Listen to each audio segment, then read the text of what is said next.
This literacy project here at Pearson Road Elementary is in its 4th year of its journey. It's been a chance to work together between the university and the school district. We've been able to say, where are we going together?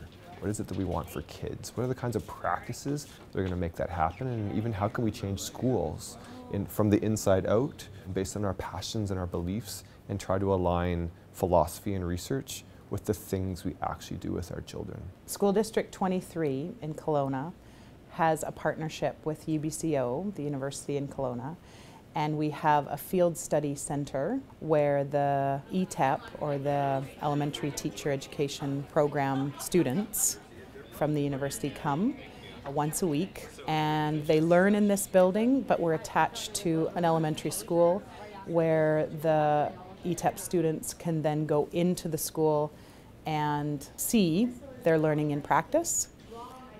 We began working at Pearson Road Elementary because it was a more vulnerable school, and with vulnerable communities comes diversity, and diversity is something that we embrace as a huge topic within our classes, and we want our teacher candidates to be exposed to diversity, diversity in culture, diversity in language, diversity in socioeconomic backgrounds, diversity in children's funds of knowledge.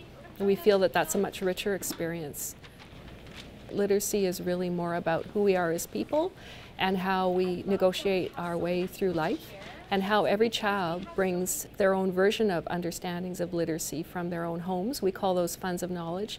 And how can we really tap into those funds of knowledge so that children can have agency in who they are as people, as they learn to become learners and navigate their way through the world. So in doing that, we take up critical literacy and we take up culturally responsive literacy, which are both areas where we can really draw on what children bring with them as who they are as people, and we can really build on that and help them to understand their own identity, but also to understand their role in the world.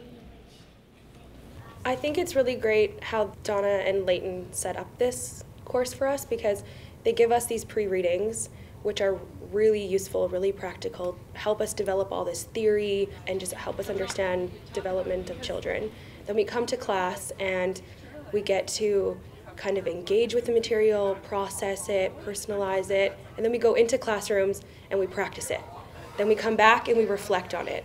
So it's nice because they are facilitating like our learning in the same way that they expect us to do that with children. We wanted to make sure that we allowed the ETEP students to see these great practices that are talked about in theory actually in place in classrooms with kids. So we invited mentor teachers from the district. And so we've moved from being in one site to being connected to other schools and other sites. It really has a butterfly effect. What we're doing here is having impacts that ripple now throughout the district in ways that come from the questions of the teacher candidates and the teachers. No one's telling anyone how to do something or even teaching anyone how to do something. We're creating our practice through inquiry and drawing in research and practice and ideas as resources into all of our professional development. The first thing that I'm thinking of is just the fact that we had multiple role models that come at it from different perspectives. So Donna and Leighton collaborate well, they have the same mindset, but they also have their strengths. And then also the mentor teachers that we worked with, it was a whole different perspective altogether. So I was able to take the things that resonated for me from each of the teachers. And it was nice because we got to work with new and novice teachers, and then we got to work with seasoned teachers. And these mentor teachers join us in our classes, and then they have a time to plan with their teacher candidates.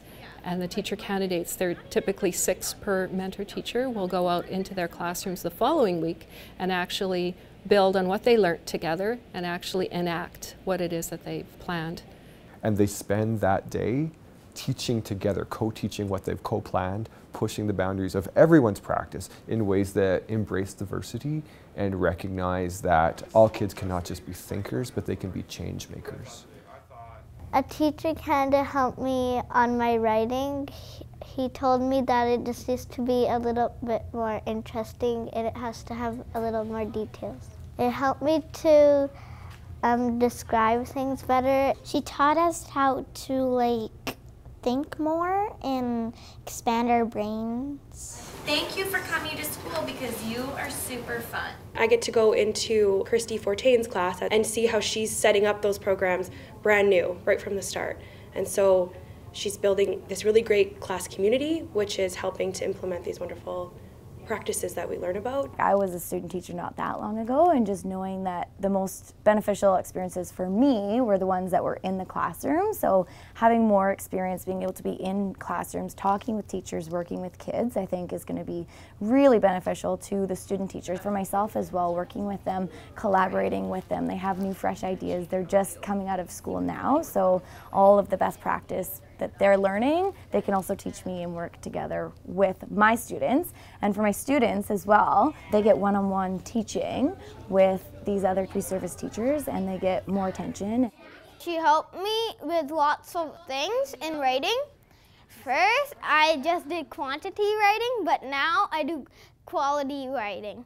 She brings new stuff every week, and it's really nice of her. And she always listens to us. It's not like another teacher that's like, oh, wait. And it's more like a kind, thoughtful teacher. The teacher candidates benefited, but I benefited. And it pushed me to do things or rethink things that maybe I would have just said, oh, I think it's okay. I can leave it for now. Whereas this, it just caused me to be more reflective about my practice and to accept a new challenge. It's been really great for me professionally as a learner. I think it's really pushed me to try some new and different things in my classroom that I was always interested in doing, but coming here and spending time with the teacher candidates just really kind of gave me that push that I needed. Because as professionals, having been a teacher for many years, we fall into habits that become comfortable and reflect the culture of the school that we're in. And of course, bringing in new ideal young teacher candidates who are excited, they bring a sense of urgency, a sense of interest, a sense of curiosity that otherwise wouldn't happen. Getting people into a room who are new to the teaching scene is so important, I find, because it just allows you to recognize that you're not alone, you're not isolated, you don't have to do it on your own. Teaching is so about being able to take risks, you know, and not being afraid to fail. As well as our students get to see that it's okay to be a learner at any age, at any stage, and we're all learning all the time. And I think that's something they really took to heart was, wow, they're learning to be teachers. I didn't know you learned to be a teacher. It's fun because the teacher candidates became our friends, and they're just like the same as us. Well, at first I didn't know that we were teaching them. I thought they were teaching us, and then I found out at the end that we were teaching them.